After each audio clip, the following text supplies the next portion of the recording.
Hi, this is Rahul Avasthi, and welcome to my podcast series on solving problems.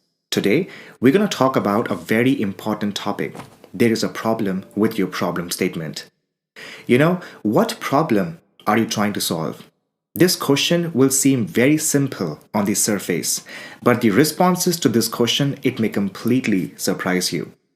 Developing a problem statement at the beginning of a project helps teams establish their purpose and goals.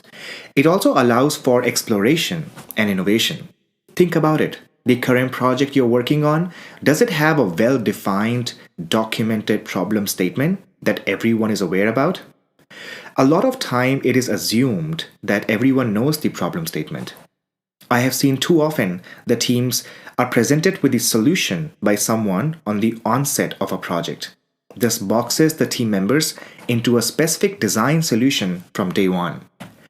Being handled a solution from the start, it frames a product team thinking around the most effective way on how can we deliver rather than questioning whether the solution is the most effective way to meet the user needs.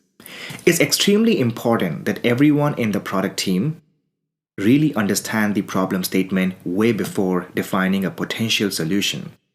Articulating the current problem that you're trying to solve, it really helps you work through what is known so far about the problem and what are the gaps in your knowledge. So what are the key things? We always have to look at what problem are we trying to solve? How do we know is this a real problem? Why is it important to solve this problem at this time? Who are our users? What are their goals and motivation? How will we know if we have solved the problem? Having a clearly stated user problem, it defines a mission for the entire team. It also helps build empathy for the end user and unite team members around the purpose of designing solutions that will improve the user's life. Another critical benefit of starting with the problem statement and a good problem statement is that it opens the door to innovative thinking. And which organization is not dying for more innovation? Truly understanding a problem and its root cause allows a series of creative solutions that can be prototyped and tested with users. Is your problem really a problem or a symptom? A lot of times we have to ask this ourselves. Like, my website is awful. That is not really a problem statement. Let me tell you a secret. If you mention your product, service, or solution in the customer problem statement, then it is not a real problem statement. A customer problem is independent, is pre-existing. To put simply, your solution is not always a part of your problem. If it is, then you've got a bigger problem. So it is very important to frame a problem statement properly in order to find an effective creative solution.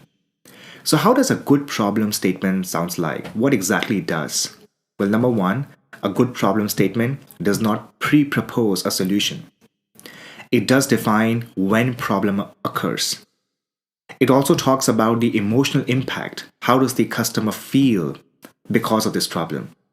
It targets a specific customer group with whom you can really build empathy.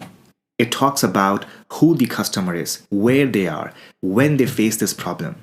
It reflects the actual user experience. A good problem statement also talks about the root cause. What is the customer doing at this point trying to solve or fix this problem? It also talks about the measurable impact that the company is facing because of this problem, or the customers are facing because of this problem. Understanding the problem is the key to solving it, so don't rush. Now, all this is easier said than done.